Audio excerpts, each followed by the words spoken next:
Students, welcome to my channel. This is Roshan sir Max. चलिए my dear students, एक नए video की शुरुआत हम करते हैं। और वीडियो को शुरू करने से पहले उसी तरह जिस तरह मैं पहले कहता हूं कि अगर इस चैनल पे आप पहली बार हो तो इस चैनल को सब्सक्राइब कर लीजिए, वीडियो को लाइक और शेयर भी कीजिए। वेरी इंपॉर्टेंट वीडियो है सारे स्टूडेंट्स के लिए जो भी स्कूल लेवल में पढ़ना चाहते हैं। देखिए माय डियर स्टूडेंट्स, आपने बहुत दिनों से मुझको कमेंट कर रहे थे कि सर तेलुगु विदाउट मिस्टेक्स किस तरह हमको लिखना चाहिए। देखिए माय डियर स्टूडेंट्स, सबसे पहले आपको मैं इंपॉर्टेंट बात बतलाता हूं। अगर कोई ये कहता है कि हम विदाउट मिस्टेक्स प्रॉपरली लिखते हैं, एक भी मिस्टेक्स हमसे नहीं होगी, तो वो इंसान या तो भगवान होगा या तो एंजल होगा। क्योंकि गलतियां करना इंसान की फितरत है।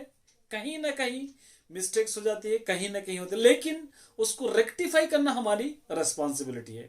हम ये नहीं कह सकते कि ये मिस्टेक हो रहे हैं, इसके अंदर हम लीव कर देंगे या छोड़ देंगे, ये आप बिल्कुल नहीं कर सकते। तेलुगु लैंग्वेज के अंदर मिस्टेक्स होना बहुत आम बात है। बहुत सारे स्टूडेंट्स के जो मार्क्स करते हैं वो ग्रामेटिकल मिस्टेक्स के ही करते हैं, बहुत बहुत ज़्यादा। जब मैं पेपर करेक्शन करता हूं तो मुझको कभी कभी हंसी आ जाती है, कभी कभी लगता है कि क्या मैं तेलुगु ही पेपर्स करेक्शन कर रहा हूं या कोई दूसरा लैंग्वेज समझ ही नहीं आता। देखिए माय डियर स्टूडेंट, सबसे पहले तेलुगु लैंग्वेज में आपको मिस्टेक्स नहीं होना है या मिस्टेक्स आपसे नहीं होना है, तो आपको पहला पॉइंट अच्चुलु और हल्लुलु दोनों आपको अच्छी तरह याद रखना है। अच्चुलु हल्लुलु, अच्चुलु हम कहते हैं अच्चुलु, ये हम कहते हैं। अच्चुलु का मतलब होता है वॉवेल्स, ये वॉवेल्स है, वॉवेल्स। और हल्लुलु हम कहते हैं कॉन्सोनेंट्स को, कॉन्सोनेंट्स। अच्चुलु हल्लुलु। इंग्लिश के अंदर ये सारा झंझट आपको नहीं मिलेगा। जस्ट 24 अल्फाबेट्स आप सीख गए, 26 अल्फाबेट्स आप सीख गए, उसके बाद वर्ड्स को मिलाना सीख गए, आसानी से सीख जाओगे। लेकिन ग्रामेटिकल मिस्टेक्स इंग्लिश में भी होते हैं, क्योंकि हम क्या करते हैं, जल्दबाजी में मिस्टेक्स पे गौर नहीं करते, या आंसर्स हम जल्दी जल्दी लिखने के चक्कर में हम मिस्टेक्स को गौर से नहीं देखते, जिसकी वजह से मिस्टेक्स होते हैं। वरना कोई भी स्टूडेंट जानबूझकर मिस्टेक नहीं करता। कुछ स्टूडेंट्स नहीं समझ में आकर करते हैं, कुछ स्टूडेंट्स लैंग्वेज नहीं समझ कर करते हैं, कुछ स्टूडेंट्स लिखने में भी मिस्टेक्स कर देते हैं। उनको आता है, अच्छी तरह समझ आता है, अच्छी तरह लिख सकते हैं, लेकिन वो लोग लिखने में मिस्टेक करते हैं। लेकिन तेलुगु में ये अच्चुलु रहेंगे 18 और हल्लुलु रहेंगे 38, ये दोनों रहेंगे 56। सारा गेम तेलुगु का 56 अल्फाबेट्स का है। अगर ये 56 अल्फाबेट्स अगर पढ़ रहे आ गए तो 50% तेलुगु आपको आ गई समझना। बहुत सारे स्टूडेंट्स अल्फाबेट में भी वीक होते हैं, नहीं समझ में आता होगा। देखिए बेसिक कॉन्सेप्ट है ये। अल्फाबेट जब तक आप नहीं सीखेंगे कोई भी लैंग्वेज नहीं सीख सकोगे। एवरी लैंग्वेज, कोई भी लैंग्वेज को आप जानने के लिए, उसके लिए आपको अल्फाबेट बेसिक सीखना बहुत ही जरूरी है। इवन मैथमेटिक्स आप करना चाहते हैं तो आपको 1 2 3 4 न्यूमेरिकल सिस्टम ही नहीं आएगा तो मैथमेटिक्स भी नहीं कर सकते। तो तेलुगु के अंदर हमको मिस्टेक्स नहीं आना चाहिए, तो सबसे पहले इन पर हमको तवज्जो देना है। कुछ वर्ड्स ऐसे होते हैं सिंपली बुलाते हैं, कुछ वर्ड्स ऐसे होते हैं स्ट्रेस करना पड़ता है।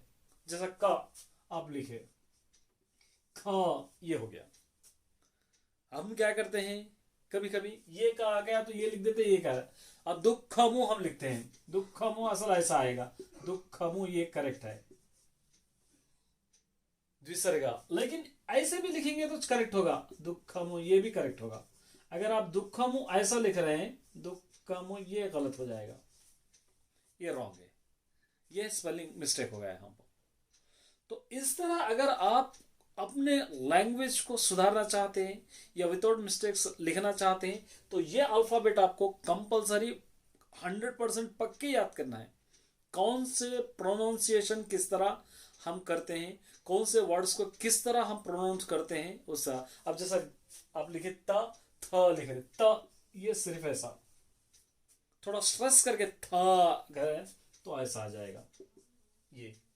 तो ये प्रोनाउंसिएशन आपको वॉवेल्स का, कॉन्सोनेंट्स का दोनों भी आपको कंपलसरी सीखना है अगर आपको ग्रामेटिकल मिस्टेक्स नहीं जाते हैं तो।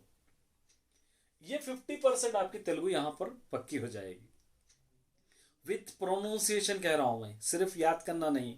बहुत सारे स्टूडेंट्स ऐसे होते हैं कि आ ई लिखिए या पढ़िए तो आ ई ऊ लाइन से पढ़ते चले आते हैं, फिर उन लोगों को हम कहते हैं कि उल्टा पढ़िए, नहीं पढ़ सकते।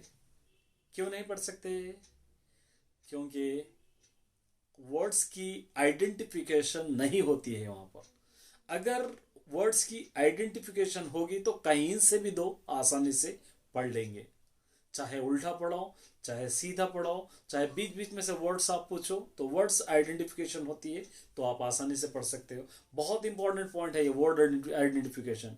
जब तक आप वर्ड आइडेंटिफिकेशन है, कोई भी लैंग्वेज, उर्दू, तेलुगु, हिंदी, इंग्लिश, कोई भी लैंग्वेज आप नहीं पढ़ सकते। ये पहला पॉइंट। दूसरा पॉइंट, वर्ड का प्रोनाउंसिएशन बहुत ज़रूरी है। प्रोनाउंसिएशन जब तक आप ठीक से नहीं करेंगे आपको ग्रामेटिकल मिस्टेक होते ही जाएंगे। विदाउट मिस्टेक्स लिखने का सवाल ही नहीं पैदा होता जब तक आप उनको प्रोनाउंसिएशन से सही पढ़ेंगे। तो ये 18 और 38, 56 अगर वर्ड्स आप सीख जाएंगे 50% आपकी तेलुगु खत्म होगी। ग्रामेटिकल मिस्टेक्स भी इसके कंप्लीट होंगे। उसके बाद आते हैं गुणिंतलु। गुणिंतलु जैसा गुणिंतलु तलकट्टु दीर्घम गुड़ी, गुड़ी दीर्घम कोम्मु, कोम्मु दीर्घम रुत्वम, रुत्वम दीर्घम एत्वम, एत्वम दीर्घम अय्यत्वम, ओत्वम, ओत्वम दीर्घम अवत्वम, सुन्ना द्विसर्गः।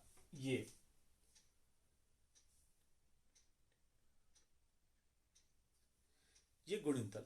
गुणिंतल के वर्ड्स 16 रहेंगे। अब देखिए, गुणिंतल की जो साउंड होती है वो सेम होती है, लेकिन अगर वर्ड चेंज होता है तो प्रोनाउंसिएशन चेंज हो जाता है। जैसा का करें तो चा लिख रहे तो चा हो जाएगा, गा लिख रहे गा हो जाएगा, ना लिख रहे तो ना हो जाएगा। उसी तरह की लिख रहे, अगर का की जगह मैं ता लिख रहा हूं तो ती हो जाएगा, का की जगह मैं ने लिख रहा हूं तो नी हो जाएगा, का की जगह वा लिख रहा हूं तो वी। मतलब जो आवाज है ये ता, ये आवाज है, ये अच्चुलू की आवाज है। किस तरह? तलकट्टु आ हम कहते हैं, दीर्घम आ हम लिखते हैं, गुड़ी ई, गुड़ी दीर्घम ई, कोमु ऊ, कोमु दीर्घम ऊ, रुत्वम रू, रुत्वम दीर्घम रू, एत्वम ए, एत्वम दीर्घम ए, अय्यत्वम आई, ओत्वम ओ, ओत्वम दीर्घम ओ, अवत्वम औ। उसके बाद सुन्ना अम, द्विसर्गः आहा। ये वर्ड में कोई भी चेंज नहीं है। अगर आप ई ले लीजिए, का वर्ड लिख रहे तो की हो जाएगा, खा का लिख रहे तो खी हो जाएगा, गा का लिख रहे तो घी हो जाएगा, चा का लिख रहे तो ची हो जाएगा, माँ का लिख रहे तो मी हो जाएगा, ना का लिख रहे तो नी हो जाएगा। प्रोनाउंसिएशन बदल रहा, साउंड एज इट इज रहेगी। कोई भी ये साउंड को ले लीजिए आप, साउंड एज इट इज, सिर्फ प्रोनाउंसिएशन चेंज होगा। अगर आप ये अच्छी तरह कंप्लीटली सीखते हैं तो 80%, ये 30% हो जाएगा। ये 50 + 30 मिलाकर 80% आपकी तेलुगु परफेक्ट हो जाएगी। रीडिंग भी सीख जाओगे, प्रोनाउंसिएशन भी सीख जाओगे, ग्रामेटिकल मिस्टेक्स भी आपको नहीं आएंगे। अच्चुलु हल्लुलु वर्णमाला कहते हैं जिसको हम तेलुगु में वर्णमाला। उसके बाद एक का की कैसे सीखना? रट्टा मार का नहीं, का की कू नहीं, प्रोनाउंसिएशन के साथ का की कू एग्जैक्ट प्रोनाउंसिएशन जो होगा उसके साथ हम सीखेंगे, तभी हमारे ग्रामेटिकल मिस्टेक्स दूर होंगे। जस्ट हम काका की चाचा चीची पढ़ते चले जा रहे हम, फिर हम जब रीडिंग करेंगे राइटिंग करेंगे तो मिस्टेक्स आएंगे ही। इसलिए उसको ईमानदारी से उसका हक अदा करते हुए, जैसा ये क्या है का खा ग घ, इसका ये जो हम जिसका ये वर्ड्स का प्रोनाउंसिएशन जैसा है वैसा एग्जैक्टली अगर याद करेंगे तो हमारे दिमाग से कंफ्यूजन ही हट जाएगा कि हमको मिस्टेक्स आएंगे।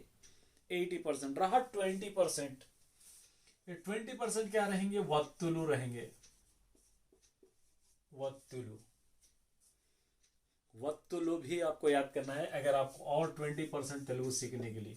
बहुत सारे स्टूडेंट्स के मिस्टेक्स वत्तुलु में ही जाते हैं, बहुत सारे स्टूडेंट्स के वत्तुलु में। अब वत्तुलु का जैसा एक कावत्तु है, एक कावत्तु, ये तावत्तु, ये नावत्तु, उसी तरह रावत्तु, ये लावत्तु, ये वावत्तु, ये मावत्तु, मावत्तु, उसी तरह यावत्तु, लावत्तु। ये वत्तुलु ज्यादातर यूज होने वाले हैं। अब वत्तुलु को हम किस तरह पढ़ना है, कभी कभी सेम वर्ड्स का, जैसा कुक का लिख रहे हैं आप, कुक का कुक का, चाहे तो आप ऐसा भी लिख सकते हैं कुक का, ये नकारम, इसको तेलुगु में नकारम। कुक का मतलब क्या हो रहा है, यहाँ पे का के दो आवाजें सेकंड वर्ड में आ रहे, कुक का, ये कु, ये हो गया का, कुक का, ठीक है। लेकिन यहां पे अगर सेम वर्ड आया तो ठीक है, अगर चेंज आ गया तो, जैसा भरता, भरता, ये भा है, रा है, ये ता है, भरता। देखिए इसकी ट्रिक मैं बता देता हूं, अच्छी तरह गौर से सुनना। जब भी कोई भी वत्तु वाला वर्ड आप लिखेंगे, जो वर्ड की आवाज पहले आ रही वो कंप्लीट वर्ड लिखना है, और वत्तु की आवाज बाद में आए तो उसका वत्तु लिखना है। भरता, भर भर, रा रा, रा पहले आ रहा, भर, माने रा पहले आ रहा तो रा पूरा वर्ड, ता का वत्तु ता वत्तु, भरता, ठीक है।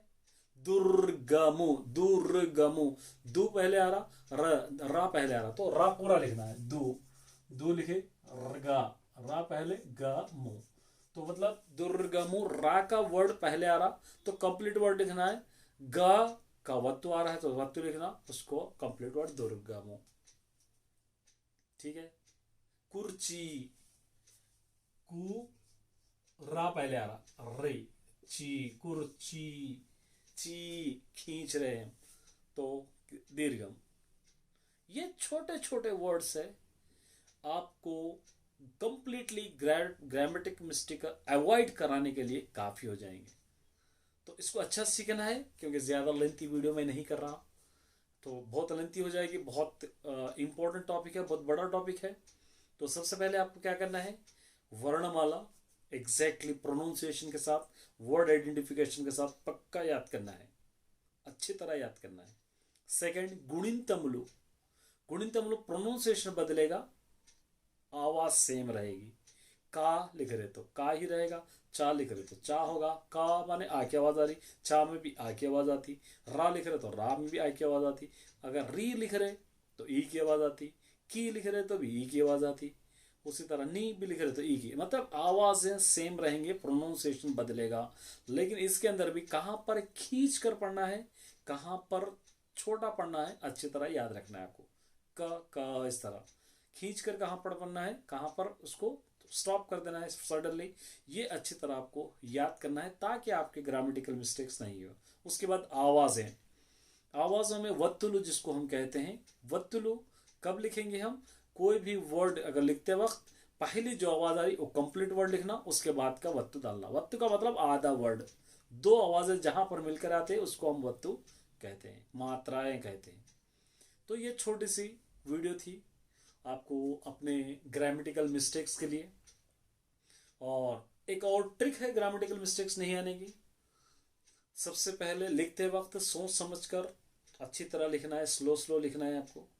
तेजी से लिखेंगे तो ग्रामेटिकल मिस्टेक्स आएंगे। अगर आप कॉन्फिडेंस है कि हाँ मैं तेजी से लिखा तो भी मुझको पूरे मार्क्स मिलेंगे तो लिख सकते हो, मिस्टेक्स नहीं आएंगे, लिख सकते हो। लेकिन बहुत सारे स्टूडेंट्स पहले लिखते हैं, बाद में क्या करते हैं, उसको रेक्टिफिकेशन करने के लिए दोबारा रीड करते हैं, करेक्शन करते हैं, तो वहां पर ओवर राइट हो जाएगा। ओवर राइट में राइटिंग खराब हो जाएगी, पेपर रिप्रेजेंटेशन गंदा दिखेगा। कभी कभी ओवर राइट के लिए बीच में स्पेस नहीं होगी, बहुत सारे प्रॉब्लम्स आ सकते हैं। इसलिए लिखते वक्त ही एक सेंटेंस आप लिखते वक्त उसी सेंटेंस को रेक्टिफिकेशन करते हुए, गौर करते हुए, मिस्टेक्स को करेक्शन करते हुए आगे बढ़ेंगे तो कहीं पर भी मिस्टेक्स नहीं आएंगे। उम्मीद करता हूँ कि आपको वीडियो अच्छा लगा होगा। इसी तरीके के वीडियोस और आपको मिलते रहेंगे। इस चैनल पे बने रहिए और इसी तरीके के वीडियोस के लिए इस चैनल को देखते रहिए। और बहुत सारे वीडियोस और अपलोड करना है, हर टॉपिक पर इतना टाइम नहीं मिल रहा है कि मैं अपलोड कर सकूं। और मैथमेटिक्स भी आपको लगातार मिल रहा है, तेलुगु भी, मैट्रिक्स भी बतला रहा हूं, और साथ आंसर्स भी आपको याद करना है। बहुत सारे एक साथ आपको करना है, तो इसलिए थोड़ा थोड़ा करके हम आगे बढ़ेंगे। तो ऑल द बेस्ट सभी स्टूडेंट्स के लिए। कुछ और डाउट है तो आप कमेंट के थ्रू मुझको पूछ सकते हो। तब तक के लिए बेस्ट ऑफ लक।